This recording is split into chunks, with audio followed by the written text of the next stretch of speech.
Halo, Assalamualaikum. Balik lagi di channel aku di Esti Denatur. Kali ini aku mau berbagi info tentang keluhan penyakit kanker payudara. Yuk kita simak video lengkap berikut ini. Kanker payudara adalah kanker yang terbentuk di jaringan payudara. Kanker payudara terjadi ketika sel-sel pada jaringan yang ada di payudara tumbuh tidak terkendali dan mengambil alih jaringan payudara yang sehat di sekitarnya. Kanker payudara bisa terbentuk di kelenjar yang menghasilkan susu atau di saluran yang membawa air susu dari kelenjar ke puting payudara. Kanker juga bisa terbentuk di jaringan lemak atau jaringan ikat di dalam payudara. Meski lebih sering terjadi pada wanita, kanker payudara juga bisa menyerang pria. Nah, ada beberapa jenis-jenis kanker payudara. Kanker payudara terbagi dalam banyak jenis. 4 diantaranya yang sering terjadi adalah: yang pertama, ductal carcinoma in situ. Ductal carcinoma in situ ini tumbuh di saluran air susu tetapi tidak menyebar ke jaringan sekitarnya.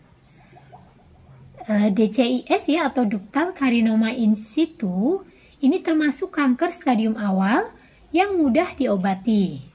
Namun, DCIS bisa menyebar ke jaringan di sekitarnya jika tidak segera ditangani.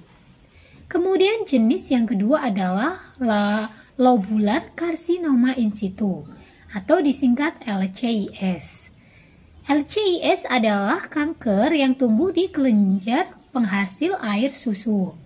Sama seperti ductal carcinoma in situ, jenis kanker ini tidak menyebar ke jaringan sekitarnya. Akan tetapi, LCIS di salah satu payudara dapat meningkatkan risiko terbentuknya kanker di kedua payudara.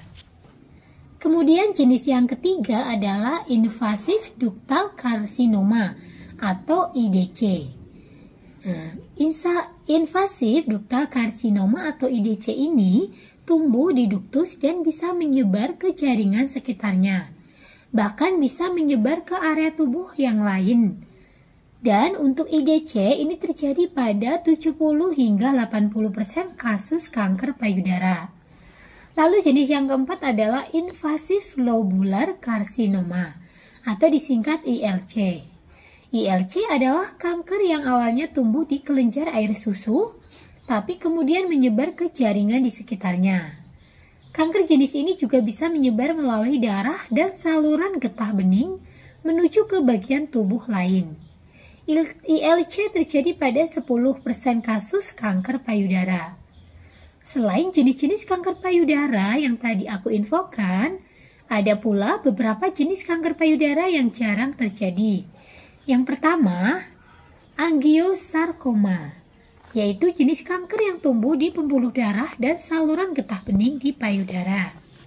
Kemudian yang kedua adalah penyakit Paget, yaitu kanker yang tumbuh di puting payudara lalu meluas ke area hitam di sekitar puting atau areola. Kemudian yang ketiga ini adalah tumor pilodes, yaitu jenis kanker yang tumbuh di jaringan ikat payudara. Nah, jenis yang keempat adalah inflammatory breast cancer atau IBC, yaitu jenis kanker pada payudara yang bisa berkembang cepat dan menyumbat saluran getah bening sehingga membuat payudara meradang, kemerahan, dan bengkak seperti terinfeksi. Lalu jenis yang kelima adalah triple negative breast cancer, yaitu jenis kanker payudara yang sulit untuk diobati karena tidak menunjukkan keberadaan reseptor hormon estrogen, reseptor hormon progesteron, dan reseptor protein HER2 pada pemeriksaan jaringan kanker. Nah, apa sih gejala dan penyebab dari kanker payudara? Tentunya kita harus mengetahui informasinya karena ini sangat penting. Kanker payudara seringkali sulit terdeteksi di tahap awal karena ukurannya yang kecil. Benjolan baru dapat teraba jika ukurannya cukup besar. Meski demikian, tidak semua benjolan di payudara berarti kanker. Oleh karena itu, pemeriksaan penting dilakukan guna memastikan apakah benjolan tersebut kanker atau bukan. Nah, kemudian cara mengobati dan mencegah kanker payudara, ini seperti apa sih? Kanker payudara bisa diobati dengan beberapa cara, tergantung kepada kondisi penderita dan jenis kanker payudara itu sendiri. Nah, upaya pengobatannya itu meliputi yang pertama, terapi radiasi, yang kedua, terapi hormon, kemudian yang ketiga, kemoterapi, dan yang keempat adalah prosedur bedah. Pencegahan kanker payudara ini dapat dilakukan dengan pemeriksaan payudara secara mandiri atau pemeriksaan oleh petugas medis. Pemeriksaan harus dilakukan secara rutin bila Anda berisiko terserang kanker payudara. Selain itu, disarankan untuk berolahraga secara rutin dan tidak mengkonsumsi minuman beralkohol.